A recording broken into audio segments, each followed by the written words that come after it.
Hello दोस्तों। अभी सीजीव्यापम में अमीन पटवारी का एग्जाम होने वाला है दिसंबर में, 7 दिसंबर को। तो उसके सिलेबस में कंप्यूटर एक विषय है जिसका अहम योगदान होगा उसमें। तो कंप्यूटर में दोस्तों काफ़ी वेटेज रहता है कंप्यूटर सब्जेक्ट का।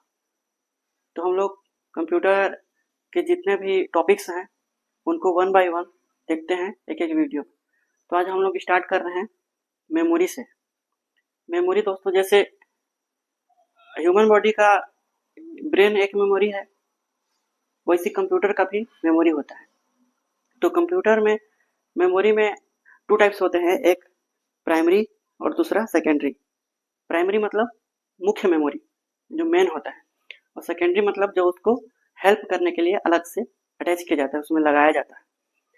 तो मुख्य मेमोरी मतलब मेन, उसी को प्राइमरी बोलते हैं। सेकेंड है सहायक या ऑक्सिलरी या सेकेंडरी मेमोरी। तो दोनों को हम लोग एक एक करके देखेंगे।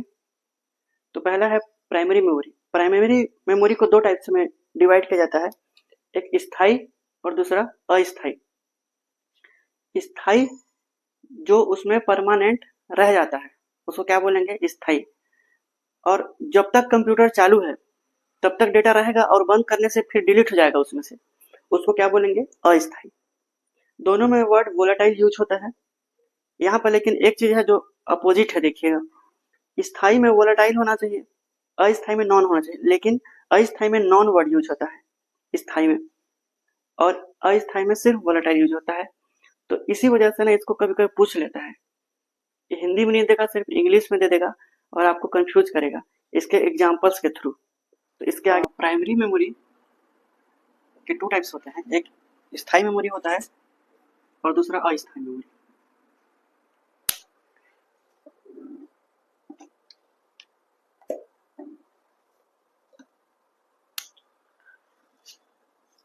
स्थायी मेमोरी को नॉन वोलेटाइल और अस्थायी को वोलेटाइल बोलते हैं। वोलेटाइल मतलब अस्थायी में क्या क्या आएगा, रैम। रैम मतलब रैंडम एक्सेस मेमोरी, ये अस्थायी है, कंप्यूटर बंद होते ही इसका डेटा डिलीट हो जाता है। और स्थायी मतलब कंप्यूटर बंद होने के बाद भी उस पर स्टोरेज रहता है, डेटा रहता है उसमें, ठीक है। और इसका फर्स्ट एग्जांपल है क्या, रोम। रोम मतलब इसका full form read only memory. स्थायी में क्या क्या होता है, और पी रोम, ईपी रोम, ईईपी रोम और यूबी ईपी रोम। यूबी मतलब अल्ट्रा वायलेट रेस से इरेज होता है, erasable P ROM. Electronically erasable P ROM, erasable P ROM. और ये प्रोग्रामेबल रीड ओनली मेमोरी, ये होता है, ये इसका फुल फॉर्म है। हमें एक तो रैम हो गया, दूसरा कैश मेमोरी होता है, CACHE, cache memory, cache memory. और तीसरा है रजिस्टर, ये भी मेमोरी है। सेकेंडरी मेमोरी, सेकेंडरी मेमोरी को क्या बोलते हैं, द्वितीयक या ऑक्सिलरी, सहायक, ठीक है। ये दो टाइप के होते हैं, एक सिक्वेंसरल और एक डायरेक्ट एक्सेस। डायरेक्ट मतलब और सिक्वेंसल, इन दोनों का अर्थ बता रहा हूँ। सीक्वेंस मतलब होता है क्रम से, क्रम से। डायरेक्ट मतलब डायरेक्ट। अब इसका अर्थ ये है कि जैसे एग्जाम्पल बता रहा हूँ, डायरेक्ट और सिक्वेंसल। ये देख रहा है, ये कुछ बॉक्स है, जैसे ट्रेन का डिब्बा है। सीक्वेंस से अगर मुझे जाना होगा तो ये लास्ट है, जैसे ये 1 है, 2 3 4 5। सीक्वेंस से जाना होगा तो मैं यहाँ जाऊंगा, 1 2, 2 से 3, 3 से 4, 4 से 5, ठीक है। और यदि मुझे डायरेक्ट जाना होगा 1 से 5 में, तो ये मैं ऐसे जाऊंगा। मतलब इस सिक्वेंशियल एक्सेस में जब भी अपन प्रोसेस होगा जो भी डेटा, तो वो 1 बाई 1 ही जाएगा। यहाँ से जाएगा, यहाँ से क्लियरेंस लेकर यहाँ जाएगा, फिर यहाँ, फिर यहाँ, ठीक है। डायरेक्ट का मतलब हमको डायरेक्ट 5वें ब्लॉक में जाना है तो डायरेक्ट जा सकता है, सेकेंड से डायरेक्ट 4 जा सकता है। ये डायरेक्ट और सीक्वेंस में अंतर है। सीक्वेंशनल में इसको पार किए बिना, 2 को पार किए बिना डायरेक्ट 3 में नहीं जा पाएगा। ये अंतर है, बेसिक अंतर, ठीक। और इसका एग्जाम्पल है सिक्वेंशियल एक्सेस का मैग्नेटिक टेप, जो हम लोग टेप रिकॉर्डर होता है ना पहले पुराने ज़माने का, उसमें कैसेट होता था, ये होता था, यही है इसका एग्जाम्पल। ठीक। और डायरेक्ट एक्सेस के 3 type, magnetic tape, optical storage और ई स्टोरेज, इलेक्ट्रॉनिक स्टोरेज।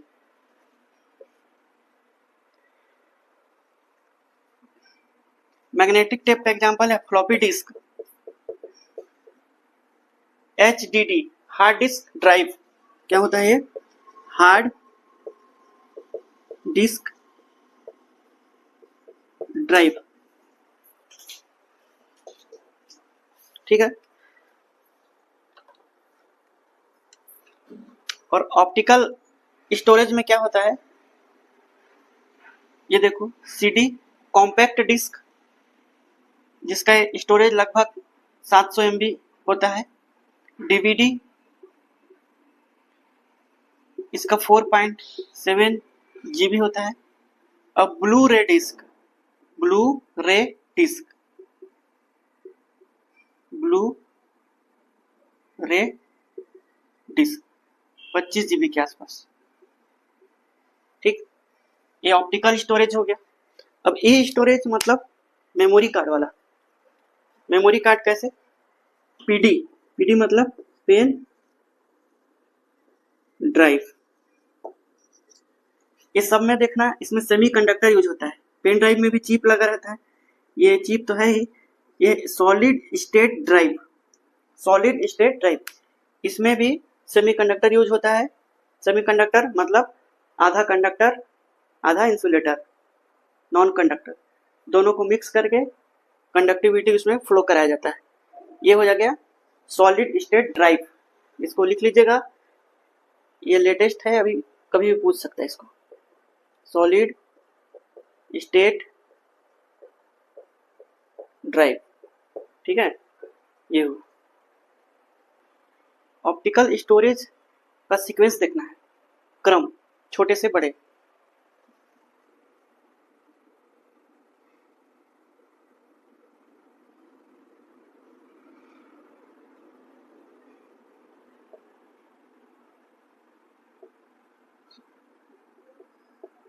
क्रम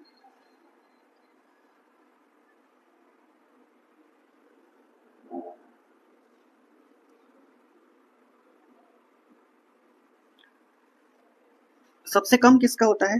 फ्लॉपी, 1.4 MB। ठीक। उसके बाद CD, CD का कितना होता है? 700 MB, 700 MB। फिर DVD, DVD का कितना होता है स्टोरेज? 4.7 GB। ये हुआ DVD। और सबसे ज्यादा किसका होता है? HBD, इसका फुल फॉर्म होता है होलोग्राफिक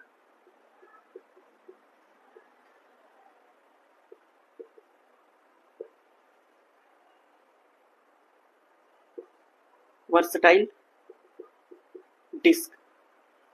ये 6 TB। ठीक है। और इनके बीच में क्या क्या आएगा? Hard disk, HDD, hard disc, hard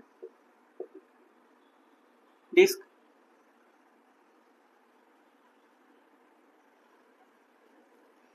और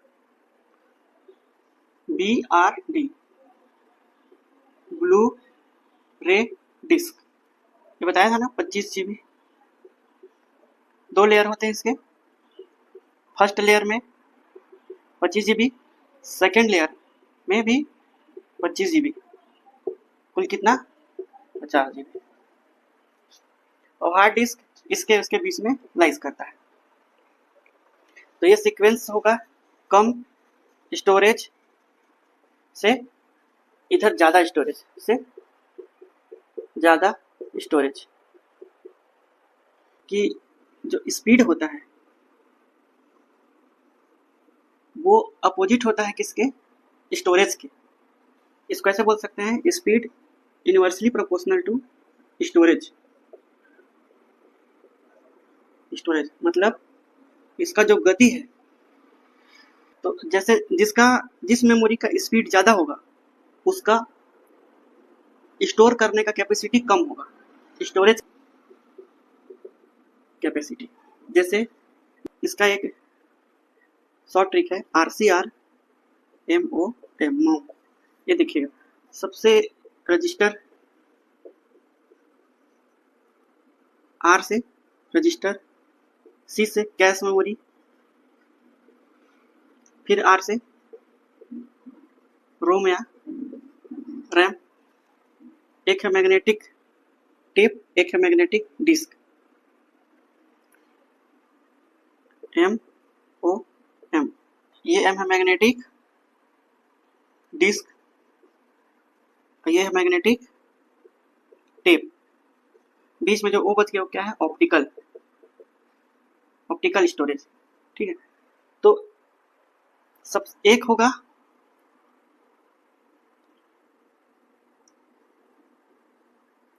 स्पीड और एक होगा स्टोरेज। ये स्पीड, ये स्टोरेज। मतलब स्पीड सबसे ज्यादा किसका है, रजिस्टर का, ये बोल रहा हूँ। इसका स्पीड सबसे ज्यादा ये, और इसका स्टोरेज सबसे कम स्टोरेज सबसे कम और स्पीड सबसे ज्यादा किसका, रजिस्टर का। स्पीड इसका ज्यादा और इससे कम कैश मेमोरी, रोम या RAM memory, magnetic disk, optical और मैग्नेटिक। तो सबसे कम, ये ज्यादा है, सबसे कम स्पीड क्या होगा, मैग्नेटिक टेप का स्पीड कम, और स्टोरेज यहाँ पर क्या हो जाएगा, ज्यादा। ठीक है, बेसिक डिफरेंस हमको पूछता है, कभी बीट और बाइट में डिफरेंस पूछता है। किसमें, बीट और बाइट में। ये है बीट, इसमें जनरली कंफ्यूजन होता है कि कौन बड़ा है और कौन छोटा। तो देखिए, जिसमें ज्यादा लेटर है 1 2 3 4, तो ये बड़ा है। ठीक, इसमें 1 2 3 ये 3 है तो ये छोटा है। ऐसे ट्रिक है, याद कर लेना इसे। ठीक, और 1 बाइट ये बड़ा है। जैसे 1 रुपए में कितना होता है, 100 पैसा होता है। वैसे 1 बाइट में 8 बिट, 1 बाइट में कितना बिट होता है, 8 बिट। ठीक, और एक और चीज होता है, इसका आधा, 8 बिट का आधा मतलब 4 बिट। और मैं ऐसे बोल सकता हूँ 1 बिट का आधा मतलब 1/2 बाइट। तो दिस इक्वल टू क्या होता है, 1 निबल, NIBBLE, 1 निबल। समझ में आया? ये तीनों का रिलेशन ध्यान में रखना है, इसको पूछता है एग्जाम में।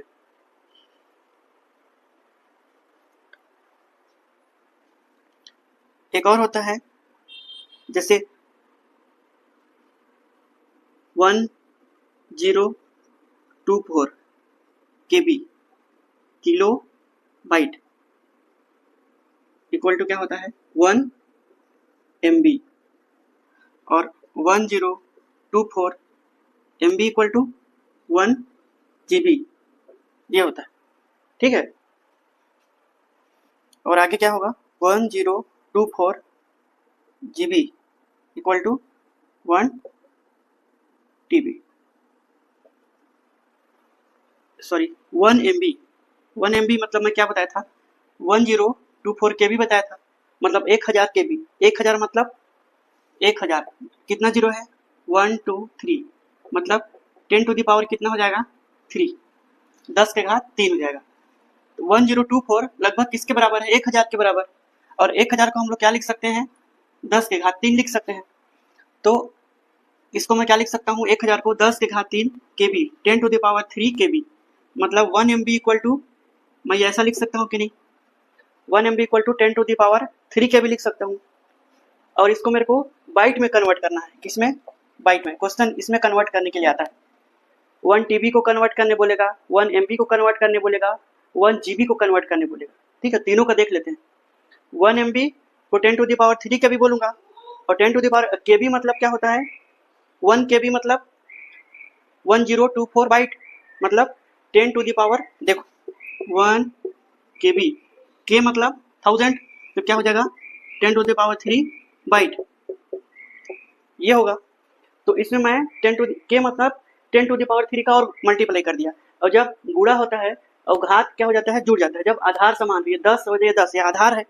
जब आधार समान होता है और मल्टीप्लाई का केस होता है तो पावर क्या होता है? ऐड हो जाता है। तो 10⁻, क्या हो जाएगा? 6 बाइट हो जाएगा। ठीक, ये समझ में आया? ठीक है। और MB के बाद देखो GB को देखते हैं। 1 GB को मैं क्या लिख सकता हूँ? GB से छोटा क्या होता है? MB, पिछले उसमें बताया था। तो 1 GB इक्वल टू 1024 MB।